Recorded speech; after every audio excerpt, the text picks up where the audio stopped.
vlogcast do 1001 Capítulos, o podcast com um monte de criança gritando de fundo, porque que é a quarentena, não é mesmo? A gente tem mais é que deixar nossos filhos brincarem ao ar livre mesmo. Só que não. Vamos voltar. Olá, sejam muito bem-vindos ao vlogcast do 1001 Capítulos, o podcast onde eu, Camila, falo sobre as minhas leituras em tempo real, à medida em que eu vou lendo. Vamos começar essa semana, então, com as leituras de Apenas Amigos e Mulher Diabólica. Se você assistiu, não, ouviu o último episódio, você lembra que eu terminei a semana com a leitura de Entre o Amor e a Vingança, da Sarah MacLean. Só que o que aconteceu? De um episódio pro outro, eu terminei o livro. Sim, mais um romance pra conta. Yay! Esse Entre o Amor e a Vingança conta a história do Lord de Bourne, um visconde, eu acho. Me confundo toda com esses títulos ingleses, pra mim é tudo a mesma coisa. Enfim, esse cara aí perdeu tudo que ele tinha, principalmente umas terras que estavam com a família dele desde sempre. E ele perdeu tudo num jogo de azar. Daí ele ficou pobrão, tristão e louco, querendo vingança pro cara que tirou tudo dele. Só que aí vem o primeiro questionamento desse livro. Por que ele apostou, então? Se ele não queria perder. Mas ok. Aí ele passa a vida dele, 10 anos da vida dele, querendo vingança e principalmente pegar de volta, principalmente tudo que ele apostou, mas principalmente essas terras aí. Nesse meio tempo que ele ficou afastado da sociedade, tido como páreo, como, nossa, o Lorde Trouxa que apostou tudo que tinha e perdeu, ele acabou se associando a um cassino de Londres, um cassino voltado para um público de alta classe e tal, e aí o nome desse cassino é o Anjo Caído, e se associar a esse cassino permitiu que ele ficasse 3, 4 vezes mais rico do que ele era antes, mas ele ainda tem essa fixação aí de vingança e de conseguir de novo os raios daquelas terras. Porque ele só pensa nessas terras, inferno dessas terras. Tá bom. A oportunidade surge quando as terras são anexadas ao dote de uma moça. O que acontece? O cara que tomou as terras dele no jogo perdeu as terras pro pai dessa moça. Essas terras são anexas às terras do pai da moça. Ou seja, ele cresceu com essa moça. Acho que eu tô enrolando um pouco. Quando ele era criança, ele era super amigo dessa Penélope. Eles cresceram juntos, até que eles se afastaram um pouco quando ele foi estudar fora, na adolescência. E quando ele perdeu os pais e perdeu tudo, ele se afastou de vez e ela ficou que bosta, né? Meu melhor amigo sumiu. Mas eles eram esses melhores amigos de infância, assim. Tanto que o livro praticamente não é nem só em começo de capítulo, largado no meio do livro mesmo, tem várias das cartas que ela foi escrevendo pra ele ao longo dos anos. E as respostas, inclusive até as cartas que ela começou a mandar e que ele nunca respondeu, e as cartas que ela começou a mandar, ou melhor, que ela começou a escrever e nunca nem mandar. Porque ela foi ficando muito amargurada com esse distanciamento dele. E aí, o pai da Penélope consegue as terras do Michael num jogo de cartas, de novo, e ele coloca essas terras no dote da Penélope. Por quê? Porque a Penélope tem 28 anos, o que naquela época era caraca, que véia! E ela foi vítima aí de um escândalo, porque há alguns anos atrás ela ia se casar com um duque, e esse cara estava apaixonado por outra, e aí foi esse super escândalo, e ela ficou também vista como, enfim, uma pária, porque a culpa é sempre da mulher, né? O povo julgava ela por não ter sido capaz de manter o interesse do Du. E nesse meio tempo ela ficou como uma solteirona, tudo era, ai, coitada da Penélope, né, mano? Oh, coitada. Nunca mais apareceu direito pretendente, e aí o pai adicionou essas terras no dote dela pra ver se davam, né? Pô, vamos ver se agora a menina desencalha, né?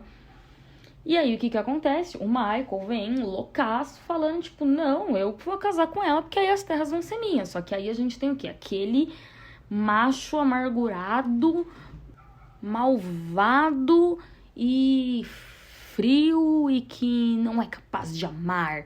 E aí ele meio que rapta ela no meio da noite, porque ela tava andando lá. Eles se encontraram no meio da noite. E ele rapta ela e fala, tipo, mano, não quero saber. Se não tem escolha, você vai casar comigo e é isso. E aí que entra a parte desse livro que é meio... Eu não vou nem falar que é um reconto, tá? Mas ele faz, tipo, um paralelo com a história do mito grego, né? De Hades e Perséfone. Que Perséfone foi raptada por Hades pra ir pro submundo, aí o Hades ofereceu pra ela umas sementes aí de romã, ela acabou comendo e isso fez com que ela se tornasse ali senhora do submundo, só que aí ela ficou mó tristona, mas depois de um tempo ela falou, quer saber, eu gosto mesmo dessa bosta. E aí virou, tipo, eles viraram o power couple do submundo, e é esse o paralelo que esse livro tenta formar ali. Eu até que achei que nessa parte ele foi bem sucedido.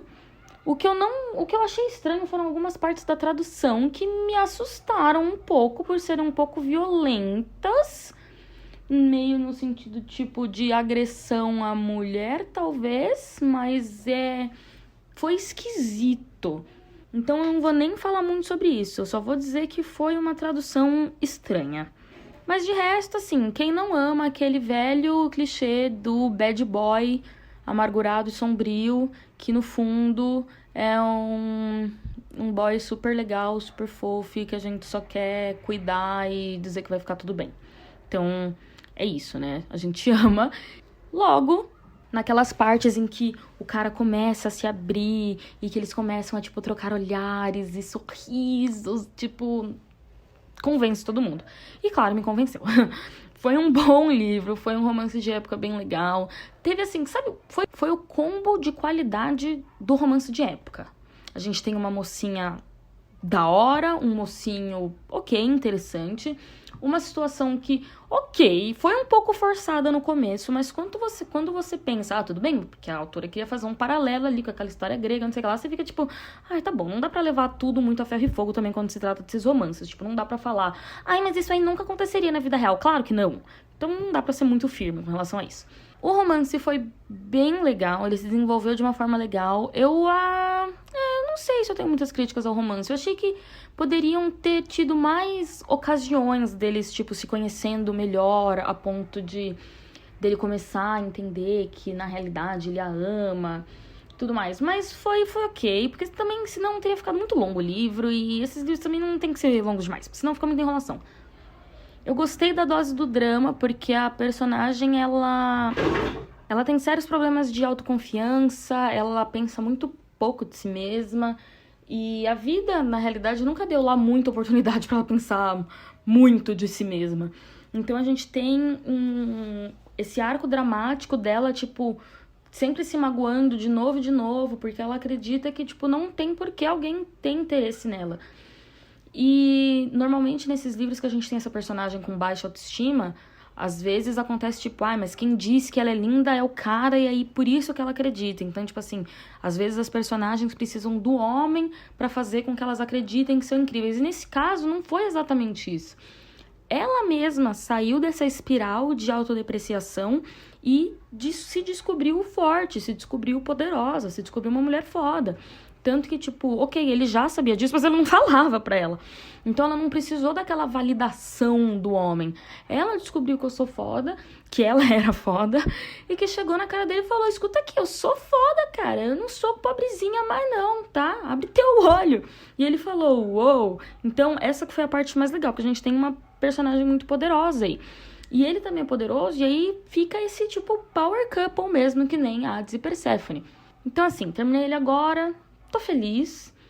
Poderia ler todos os outros livros do quarteto? Poderia, porque, né, o que estava disponível no Kindle Unlimited já era os 4 livros. Mas não vou. Vou seguir em frente, porque mais do mesmo também estraga, né? Então, fui lá pesquisar o catálogo do Kindle Unlimited. E aí eu cheguei a alguns impasses. Primeiro, eu vi um livro que chama PS de Paris, daquele autor Marc Levi, eu não sei pronunciar o nome dele, eu não sei como é que é a forma certa. Mas é aquele autor lá do E Se Fosse Verdade, que parecia ser interessante, mas eu não sei porque eu tenho problemas com livros que se passam em Paris. Até hoje eu só gostei do Ana e o Beijo Francês e só. Daí eu também vi um que chamava O Bom Partido, que é um reconto de Orgulho e Preconceito, que é, né, o maior romance de todos os tempos. mas de uma forma bem até que engraçada, assim. Eu não lembro agora o que a Elizabeth... Os nomes são os mesmos, mas eu não lembro o que a Lizzie fazia. Eu sei que, tipo, a Kitty e a Lydia são, tipo, fazem aula de crossfit. Aí tem uma outra lá que é professora de yoga. Então é bem doidinho e com certeza puxa pro lado cômico. Eu fiquei interessada. Só que acabei escolhendo o Apenas Amigos, da Christina Lauren. Eu não sabia, mas Christina Lauren, na realidade, são duas pessoas.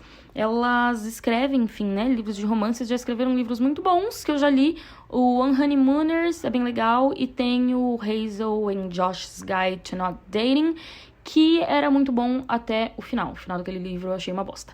Mas eu conheci esse Apenas Amigos como Roomies. Eu só reconheci pela capa mesmo, eu não sabia que ele tinha sido traduzido, tão pouco que ele tinha sido traduzido com esse título. Mas já era um livro que eu tava de olho fazia tempo, e eu gosto do jeito que essas duas autoras aí escrevem os romances delas. São romances contemporâneos, e no caso desse Apenas Amigos, pelo que eu entendi, a mina tem um crush num cara que toca na estação de metrô. Se não me engano, eles moram em Nova York.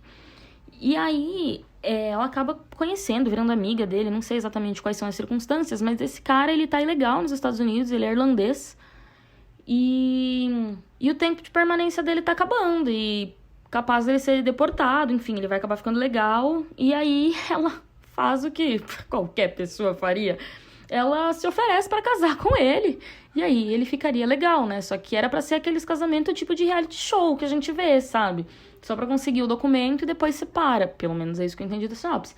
Mas o que acontece? Ela já era super... Tipo, ela já tinha aquele crush nele. Então, pra ela tá tudo muito bom, né?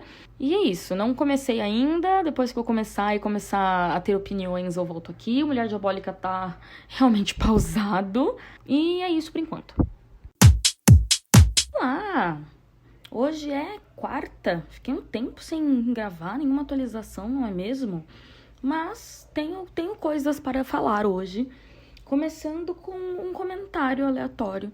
Mas vocês viram que a Stephenie Meyer publicou na segunda-feira que ela vai finalmente lançar o Midnight Sun, que é o crepúsculo visto... Quer dizer, o crepúsculo do ponto de vista do Edward. Pois bem... eu não sei se vocês utilizam o Twitter, mas as piadas lá estavam ótimas, porque, inclusive, estavam até falando, né, queria eu poder lançar o mesmo livro 3 vezes e ainda conseguir dinheiro com isso. Eu tive minha fase crepusculete foi hard, viu, gente? Meu Deus do céu. Eu amava Crepúsculo com todas as minhas forças, se me deixasse até calcinha com a cara do Edward, eu tinha.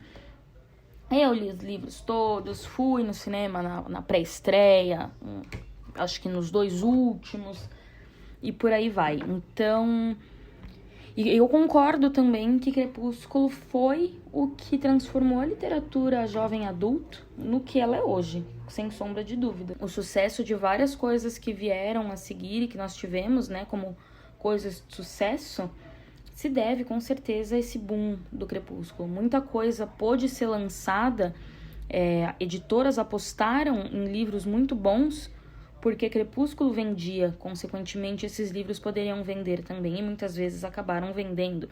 E por aí vai. Mas eu acho que, mesmo assim, eu não excluo o fato de que Crepúsculo é muito ruim, quando a gente para pensar agora em 2020, não é mesmo? Eu até queria reler, porque eu tenho os filmes muito mais frescos na minha mente, que são péssimos, mas eu tenho os filmes muito mais frescos na minha mente do que o livro, mas eu queria reler e ver, né, esses problemas que o livro tem de novo, mas é um livro um pouquinho problemático, não é mesmo? Então eu não acho que eu vou dar muita moral pra esse Midnight Sun, não, até porque eu não acho que alguma coisa que o Edward possa falar sobre uma história cujo final eu já sei, né, não tem nada que ele possa falar que vai me surpreender muito. Então, mas enfim, queria comentar sobre isso aqui. E eu terminei, gente. Quem? O Apenas Amigos? Não, o Mulher Diabólica. Exatamente, aquele que eu falei que eu ia pausar por um tempo. Acontece que o Apenas Amigos começou de uma forma promissora, mas eu acho que não é que eu saturei dos romances, eu só acho que eu saturei, sei lá, eu saturei de alguma coisa que me deu vontade de ler mais um capítulozinho do Mulher Diabólica. que acabou me deixando curiosa e falei, quer saber, vou terminar de ler logo. E aí agora que eu terminei ele, eu posso até escolher uma outra leitura para parear com o Apenas Amigos. O Mulher Diabólica, ele conta a história de um desaparecimento. Na realidade, tem várias coisas acontecendo ao mesmo tempo. A gente tem vários crimes que são cometidos por uma quadrilha que ninguém consegue identificar, ninguém consegue traços dessa quadrilha. A gente tem um senhorzinho que desaparece do hotel e ninguém entendeu o que aconteceu com ele. E a gente tem alguns outros personagens ali, tipo, envolvidos na trama, só que até uma boa parte do livro não fica muito claro qual é a trama. E aí, lá pro fim, a gente até tem um assassinato, que foi bem flop esse assassinato, assim, jogaram ele lá. E aí, chegou no final e descobriu como é que tudo tava ligado, qual era a ligação, o que acontecia. Eu não vou mentir que, assim, o livro me deixou bem intrigada, porque eu não tava conseguindo ver ligação de nada com nada, sabe? Eu ficava, mas o que isso tem a ver com isso, que tem a ver com aquilo? Tipo, ele conseguiu realmente não dar muitas pistas, de deixar a gente sem entender, sem teorias. São vários eventos que vão acontecendo e às vezes você até esquece, e aí, tipo, você pensa, putz, mas aquilo ali acabou que era importante.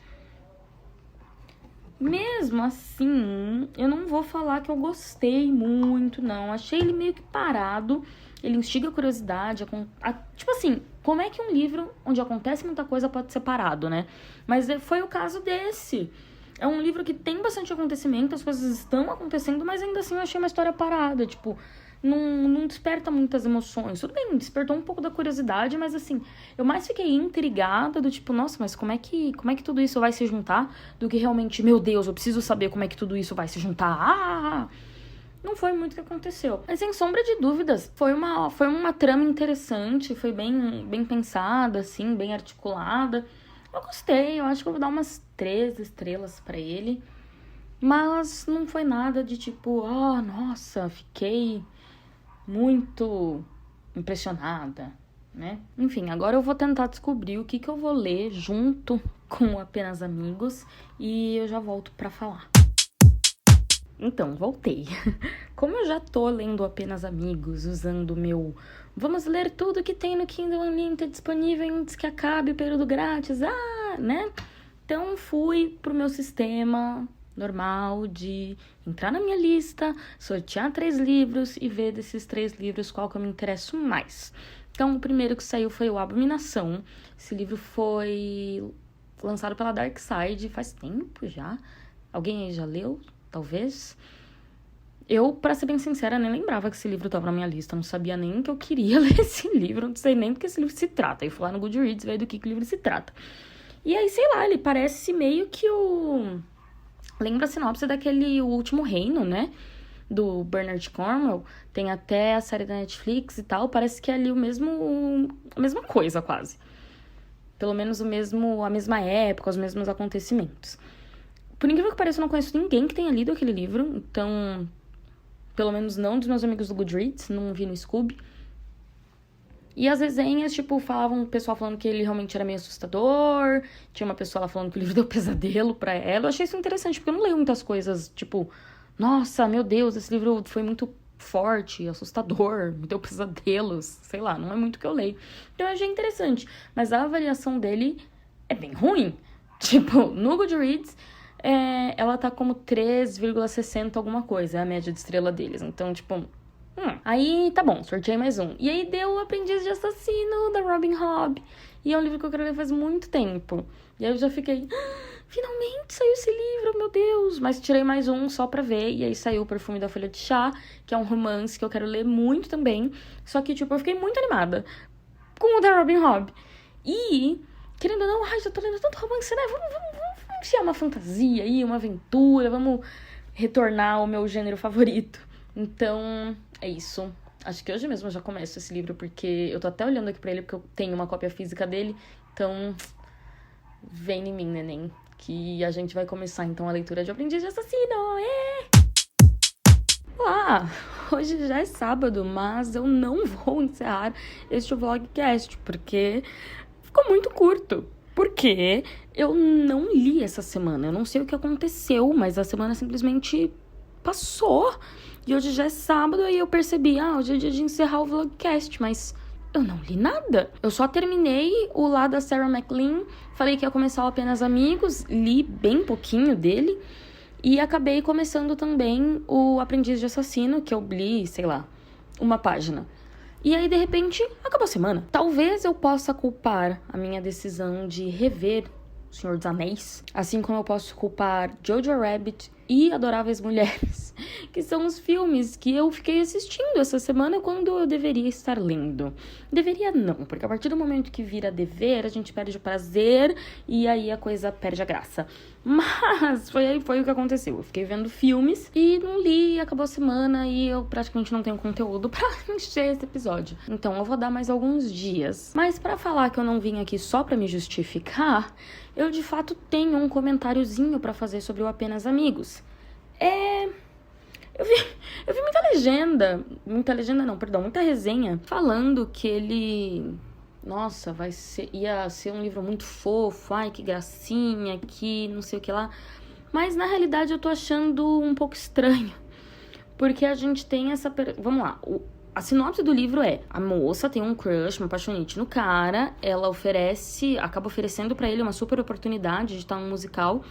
Ele declina porque o visto dele nos Estados Unidos venceu de estudante, e ele é irlandês e ele tá basicamente legal. E aí, isso eu tô falando da sinopse, tá? Não estou falando de spoilers. E aí, o que acontece é que essa moça casa com ele pra ele poder ficar legal no país. Claro que é um casamento de conveniência, na teoria, mas ela, no fundo, é apaixonada por ele e a história parte daí. Só que o que acontece? Mesmo se ela não fosse... Na realidade, eu acho que se ela não fosse apaixonada por ele, eu ia achar mais ok do que ela sendo apaixonada por ele e se oferecer pra casar com ele. Eu ainda não cheguei na parte em que ela efetivamente decide casar com ele pra ajudar ele. Então eu ainda não sei se vai ficar tão bizarro quanto parece na minha cabeça, porque, cara, que paixonite é essa, sabe? Tudo bem, é triste a situação do cara não poder aceitar a oportunidade porque ele tá ilegal, eu não sei por que ele tá ilegal lá, mas... Não é meio bizarro na cabeça de vocês? Sei lá, cara, eu não me imagino fazendo isso. Tipo, tudo bem, eu tenho um crush num cara que eu nunca nem conversei. E aí, tipo... Ai, mas ele é tão lindo, e ele é tão bom na música dele, e ele é tão... Ai, como eu posso ajudar? Claro, mudando meu status fucking civil, sei lá. Na minha cabeça isso tá soando um pouco exagerado, eu não sei. Vamos ver como vai ser de fato a decisão de casar com o Calvin, que é o Irish Boy. E aí eu venho falar se eu continuo achando muito sem nexo ou se as coisas se acertaram um pouco. Olá, hoje é domingo. Feliz Dia das Mães, inclusive, para todas as mamães e para as mamães de vocês. E plot twist. Eis que eu vou acabar sim este vlog hoje. Ok, normalmente eu termino no sábado, mas eu ainda não tô tão atrasada assim. Eu ainda posso colocar ele no ar, hoje à noite. Por que eu estou mudando de ideia? Porque eu percebi que eu tenho sim um conteúdo pra gravar aqui, que seja interessante, não só eu dizendo, ai, não li nada. Chegou a hora, e isso é uma tradição que eu trouxe do YouTube, de atualizar vocês com a primeira versão da lista de favoritos de 2020. Como que isso funciona? Eu escolho, eu faço uma lista, um ranking de 10 livros que eu mais gosto, que eu mais gostei ao longo do ano. Sem nenhum critério a não ser o quanto que eu gostei mesmo. E sempre que a lista atinge os primeiros 10, ou seja, os primeiros 10 livros que eu li, eu já falo a ordem deles. Depois eu costumo liberar uma segunda versão no meio do ano, pra ver como é que está a lista até então, e depois só no finalzinho do ano ou no comecinho do ano que vem. Eu me dei conta hoje que eu precisava divulgar, né? A lista. Ela já passou dos 10, eu li 11 livros esse ano apenas, é muito pouco pra mim, pensando que a gente já tá em maio. Então talvez eu nem faça a atualização de meio de ano, porque a gente já tá quase no meio do ano. Mas sem mais delongas, vamos à lista. Começando então do 10º lugar, ficou O Mulher Diabólica, da Agatha Christie. Esse que eu terminei de ler agora faz pouco tempo e que eu achei que foi bem fraquinho, meio que parado, não sei. Sei lá, o livro não me empolgou em momento algum, então ele acabou ficando em último. Infelizmente, na realidade, eu não tenho nenhum livro dessa lista que eu fale que, tipo, foi... Nossa, foi muito incrível. Tem alguns, mas... Não, tipo assim, não foi uma lista difícil de se fazer. Em nono lugar ficou o Truth or Beard. Vocês também acompanharam a minha leitura dele. Aquele romance lá do homem barbudo e da menina que quer viajar ao mundo. Em oitavo lugar ficou Punição pra Inocência. Vocês também acompanharam minha leitura desse. É o livro que nada acontece até que de repente tudo acontece. Em sétimo lugar ficou o Well Met. Eu ainda não tinha o podcast quando eu li esse livro. E esse é um livro muito legal. Que se trata de uma... Vocês já ouviram falar daquelas feiras renascentistas que tem nos Estados Unidos? Que todo mundo vai, tipo, fantasiado, como se fosse de época medieval. E tem lutas com espadas e essas coisas assim. Então, é um romance que se passa em uma feira dessas. E é muito fofinho, é muito engraçado. Em sexto lugar ficou A Maldição do Espelho. Eu também não tinha o podcast. Outro da Agatha Christie. E é um que também tem a Miss Marple. E olha só que coisa, né? O outro da Miss Marple ficou em último lugar. Esse ficou em sexto, tá bem melhor, né? E aqui a gente tem um caso de envenenamento. E que ninguém sabe exatamente os motivos por trás desse envenenamento. Mas eu gostei, o que eu mais gostei desse livro foi a alusão que ele faz a um poema. Tanto que o título original é um trecho desse poema. E a gente tem esse poema aparecendo de novo ao longo da história, até que a gente entende o sentido da coisa, e eu gostei muito disso nele. Em quinto lugar, ficou Entre Amor e a Vingança, que vocês também acompanharam, da Sarah McLean, aquele romance de época bem legalzinho por esses dias. Ele me manteve muito concentrada, ele me chamou muita atenção. O romance era legal, os personagens foram legais, e eu falei pra vocês do arco, né, de autoconfiança da personagem principal, que foi muito bacana. E em quarto lugar, ficou o Blood of Elves, Então, tem controvérsias ali sobre qual número da série de The Witcher esse livro é. Tem gente que fala que é o primeiro, porque os dois anteriores são só de contos e se passam antes do arco da narrativa da Ciri e tudo mais realmente começar. Mas, depois que a série foi pro Netflix e que os livros começaram a serem muito mais vendidos e tudo mais, os livros estão sendo vendidos como sendo o primeiro, o Last Wish, e o Blood of Elves só o terceiro. De qualquer forma, Blood of Elves ficou em quarto lugar.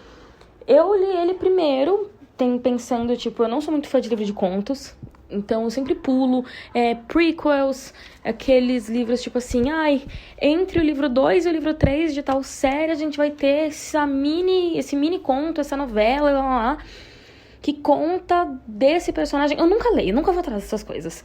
Mas depois que eu terminei de ler o Blood of Elves, eu fiquei... Eu acho que eu tô perdendo sim em não ler os outros. E o que acontece? A confusão também é causada porque o Blood of Elves foi lançado primeiro e depois o autor escreveu os outros. E aí, enfim, uma coisa que também me deixou um pouco confusa nesse Blood of Elves é que eu senti que se eu não tivesse assistido a série esta que se tornou a minha favorita da vida, eu sou, tipo, muito fã de The Witcher agora, mas se eu não tivesse assistido a série, eu senti que eu não ia ter entendido bosta nenhuma no livro, sei lá, eu ia ficar muito perdido, porque a série, ela meio que conta tudo o que aconteceu antes desse livro começar, e aí eu fiquei, tipo, gente, mas... que coisa, né? Eu consigo entender o que aconteceu, mas por causa da série, se eu não tivesse assistido, e foi o que me motivou a ler o livro que, inclusive, está em terceiro lugar, que é o The Last Wish, O Último Desejo. E aí eu comecei a me situar melhor, porque tem muita coisa que aparece na série que também aparece nesse livro. E aí eu fiquei mais tipo, ok. Agora sim, agora eu tô entendendo melhor o que eu já entendia. E o que foi mais interessante é que eu falei, eu não sou muito fã de livro de contos e tudo mais. Mas esse The Last Wish ainda foi mais legal do que o Blood of Elves, porque os contos eram muito legais. E vendo o que a série fez com eles pra transformar em uma série de TV, eu ainda fiquei mais apaixonada ainda pela série, pelo universo, por tudo. Inclusive, preciso voltar a ler os livros de The Witcher. E em segundo lugar, Se vocês estão prestando atenção nos podcasts desde que eu comecei, vocês já sabem quais são, mas em segundo ficou A Pequena Livraria dos Corações Solitários, o livro que eu nunca acertava o título e que eu amei, foi tudo que eu precisava, o melhor romance ever, só não melhor do que o The Hating Game, claro. E em primeiro lugar ficou Once Upon a River, que eu acho que foi o primeiro livro que eu terminei após começar a gravar o podcast, tenho quase certeza. Que foi um livro realmente muito superior a todos os outros da lista, não querendo desmerecer os outros da lista, mas Once Upon a River foi além. É um livro muito bem escrito, é um livro muito bem... Nossa, esses livros que deixam a gente sem palavras. Once Upon a River é realmente literatura, assim, de primeiríssima qualidade, é muito bom mesmo. Como eu falei, ele infelizmente não foi traduzido, mas se alguém tiver a oportunidade de ler em inglês, eu recomendo muitíssimo. E então, com o final da lista, eu termino, enfim, que final confuso esse, o Vlogcast dessa semana. A gente terminou com as leituras de Entre o Amor e a Vingança e de A Mulher Diabólica, entrando aí nessa próxima semana com as leituras de Apenas Amigos e O Aprendiz de Assassino, que é o livro que, inclusive, eu estou lendo neste momento. Eu fiz só uma pausa para vir falar da lista. E é isso, muito obrigada por ouvirem até aqui e boas leituras!